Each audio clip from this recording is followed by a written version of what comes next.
नमस्कार दोस्तों, Chhattisgarh latest news update में तो इस समय की बड़ी खबर सामने आई है। कर्ज की आड़ में काली करतूता 60 साल के बुजुर्ग ने महिला को 5,000 दिए उधार, 3 महीने तक नाबालिग के साथ किया रेप, ऐसे खुली दरिंदगी की पोल। धमतरी जिले में उधार देने के बदले शारीरिक शोषण करने का मामला सामने आया है। कुरुद पुलिस ने आरोपी को गिरफ्तार कर जेल भेज दिया है। जानकारी के अनुसार 60 साल के सुदर्शन नगार्ची ने पड़ोस में रहने वाली एक महिला को 5,000 रुपये उधार दिए थे, जिसके बदले में वो महिला की नाबालिग बेटी से दुष्कर्म करता था। बता दें कि पीड़िता ने थाना कुरुद आकर रिपोर्ट दर्ज कराई कि 2022 के अक्टूबर माह में आरोपी सुदर्शन नागरची निवासी संजय नगर कुरुद से 5,000 रुपये उधार लिए। उसी दिन से आरोपी ने अपने घर बुलाकर लगातार लड़की से जबरदस्ती शारीरिक संबंध बनाए। वहीं पुलिस ने बताया कि पीड़िता का कुरुद के पैथोलॉजी लैब में जाकर चेक कराने से पता चला कि पीड़िता 3 माह से गर्भवती है। घटना की जानकारी तुरंत पुलिस अधीक्षक प्रशांत ठाकुर को दी गई, जिस पर नाबालिग के मामले को गंभीरता से लेते हुए तत्काल कार्रवाई के निर्देश दिए गए, जिस पर आरोपी को गिरफ्तार कर लिया गया है। थाना प्रभारी प्रणाली वैद्य ने बताया कि आरोपी ने किसी को बताने पर जान से मारने की धमकी देकर नाबालिग से दुष्कर्म किया है। आरोपी को गिरफ्तार कर लिया गया है। बने रहिए दोस्तों, तो आइए जानते हैं 10 प्रमुख खबरों को। साथ ही अगली बड़ी खबर है, चेन स्नैचिंग करने वाला ईगल गैंग पिंजरे में बंद पॉश कॉलोनियों में वॉक करने वाली महिलाओं की करते थे रेकी, EMI पटाने देते थे वारदात को अंजाम। राजधानी में मॉर्निंग और इवनिंग वॉक करने वाली महिलाओं के लिए भय का पर्याय बन चुके चेन स्नैचिंग गैंग का पुलिस ने खुलासा किया है। पुलिस ने गैंग के 4 शातिर लुटेरों को गिरफ्तार कर उनके पास से लूट के 5 चेन और वारदात में प्रयुक्त दुपहिया वाहन जब्त किया है। खुलासे करते हुए एसपी अभिषेक महेश्वरी ने बताया कि शातिर लुटेरे शहर की रिहायशी पॉश कॉलोनियों में मॉर्निंग और इवनिंग वॉक करने वाली अकेली महिलाओं को अपना शिकार बनाते थे। ये शातिर लुटेरे शहर के अमवती विहार, टैगोर नगर और मोदहापारा इलाकों में 5 चेन स्नैचिंग की वारदातों को अंजाम दे चुके थे। गिरफ्तार आरोपी रायपुर के अलग अलग इलाकों के ही रहने वाले हैं और महंगी बाइक और महंगे मोबाइल फोन की किस्तें चुकाने के लिए लूट की वारदात को अंजाम देते थे। सभी लुटेरे आपस में दोस्त हैं और उन्होंने महिलाओं के गले की चेन लूटने का सबसे आसान काम मानते हुए एक गैंग बनाया था और उस गैंग का नाम ईगल गैंग नाम दिया था। ये सभी शातिर लुटेरे सुबह होते ही शहर की अलग अलग पॉश कॉलोनियों में रेकी करने निकल जाते थे और दिन भर में 1 से 2 वारदातों को अंजाम देकर अपने घरों में दुबक जाते थे। इतना ही नहीं, ये शातिर लुटेरे पुलिस को गुमराह करने के लिए हर वारदात के बाद अपनी बाइक का रंग बदलकर और नंबर प्लेट हटाकर दूसरे दिन अलग रंग की बाइक लेकर लूट की वारदात को अंजाम देने निकल जाते थे।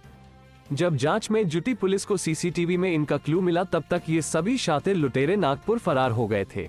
फिलहाल पुलिस ने आरोपी भरत रघुवंशी, जुगल पृथ्वानी और निखिल गोविंदानी समेत सुशील सचदेव को गिरफ्तार कर उनके पास से करीब 4.5 लाख रुपए कीमत की 5 तोला की सोने की चेन और 2 दुपहिया वाहन बरामद कर लिया है। ये पूरा मामला खमहारडी और कोतवाली थाना क्षेत्र का है। साथ ही अगली बड़ी खबर है, मैं राहुल गांधी के पैर छूकर उनसे माफी मांगूंगा। आबकारी मंत्री कवासी लखमा बोले, भारत जोड़ो यात्रा में शामिल नहीं हो पाया, अब कश्मीर जाऊंगा। छत्तीसगढ़ के आबकारी मंत्री कवासी लखमा ने कहा कि मैं राहुल गांधी की भारत जोड़ो यात्रा में अब तक शामिल नहीं हो पाया हूं। इसका मुझे दुख है, लेकिन अब मैं 30 जनवरी को कश्मीर जाऊंगा और वहां राहुल गांधी के पैर छूकर उनसे माफी मांगूंगा, उनका आशीर्वाद लूंगा। इसके अलावा राहुल गांधी प्रधानमंत्री बन जाए, इसलिए वैष्णो देवी के मंदिर जाकर मन्नत भी मांगूंगा। दरअसल कवासी लखमा शनिवार को जगदलपुर दौरे पर थे। यहाँ उन्होंने मीडिया से बातचीत की। इस दौरान उन्होंने कहा कि राहुल गांधी ने महंगाई, बेरोजगारी और नफरत के खिलाफ कन्याकुमारी से लेकर कश्मीर तक भारत जोड़ो यात्रा शुरू की। राहुल गांधी दुनिया के पहले ऐसे नेता हैं जो सिर्फ एक टी-शर्ट और पेंट पहनकर ठंड में कई हजार किमी की पैदल यात्रा निकाले हैं। कवासी लखमा ने कहा कि मेरा बेटा इस यात्रा में शामिल होने गया था, लेकिन मैं नहीं जा पाया, इसलिए अब 30 जनवरी को मैं कश्मीर जाकर राहुल गांधी से मुलाकात करूंगा, उनके पैर छूकर माफी मांगूंगा। राहुल गांधी देश का नेतृत्व करें, वे आने वाले चुनाव में प्रधानमंत्री बने, इसके लिए वैष्णो देवी के दरबार जाकर मन्नत मांगूंगा। कवासी लखमा पहले भी अपने बयानों से सुर्खियों में रहे हैं। कुछ दिन पहले वे बस्तर में धर्मांतरण के मुद्दे पर भाजपा नेताओं पर जमकर बरसे थे। कोंडागांव जिले में आयोजित एक कार्यक्रम में उन्होंने कहा था कि कांग्रेस सरकार के इन 4 सालों के कार्यकाल में एक भी आदिवासी ईसाई नहीं बना है। ये बीज भाजपा के कार्यकाल में बोया हुआ है। 15 सालों तक प्रदेश में भाजपा की सरकार थी। तब पूरे छत्तीसगढ़ में जमकर धर्मांतरण हुआ है। उन्होंने पूर्व मंत्री और भाजपा के नेता केदार कश्यप पर भी कई आरोप लगाए। साथ ही अगली बड़ी खबर है, तबादले की खबर मिलते ही स्कूली छात्र व पालकों के साथ रो पड़े शिक्षक। आज के समय में जहां सोशल मीडिया व समाचारों में शिक्षकों के शराब पीकर स्कूल आने व छात्र छात्राओं से दुर्व्यवहार करने की घटना वायरल होते रहती है, ऐसे में राजिम के फिंगेश्वर विकासखंड के छोटे से गांव देवगांव से छात्र छात्राओं व ग्रामीणों का एक शिक्षक के प्रति ऐसा प्रेम देखकर वाकई आंखें नम हो जाती है।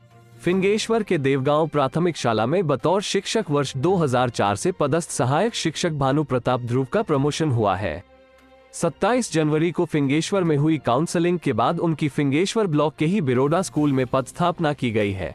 प्रमोशन के साथ दूसरी जगह तबादले की खबर सुनते ही छात्र छात्राओं के साथ पालक और ग्रामीण स्कूल पहुंचे। बच्चों के साथ पालक भी मौके पर भावुक हो गए और फूट फूट कर रोने लगे। बच्चों और पालकों के प्यार को देखकर शिक्षक भानु प्रताप भी अपनी आंसू नहीं रोक सके।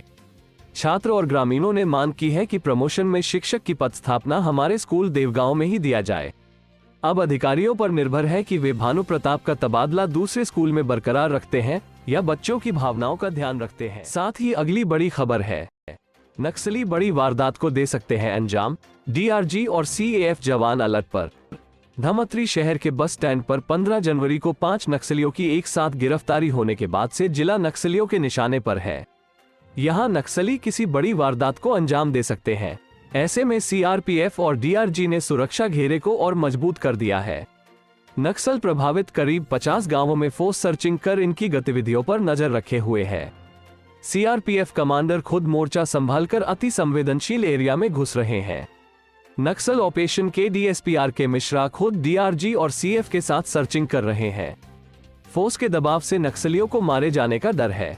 खुफिया एजेंसियों के मुताबिक नक्सली कमांडर सत्यम गावड़े धमतरी के अलावा कांकेर, गरियाबंद और ओडिशा बॉर्डर पर सक्रिय है। धमतरी के एलओएस का मोर्चा फिलहाल रामदास और टिकेश्वर को सौंपा गया है। इधर नक्सल गतिविधियों की सूचना के बाद एसपी प्रशांत ठाकुर ने 25 जनवरी को फोर्स से गोपनीय चर्चा भी की और आगे की रणनीति बनाई गई। साथ ही अगली बड़ी खबर है, बस सड़क किनारे पलटी, 4 यात्रियों की हालत नाजुक।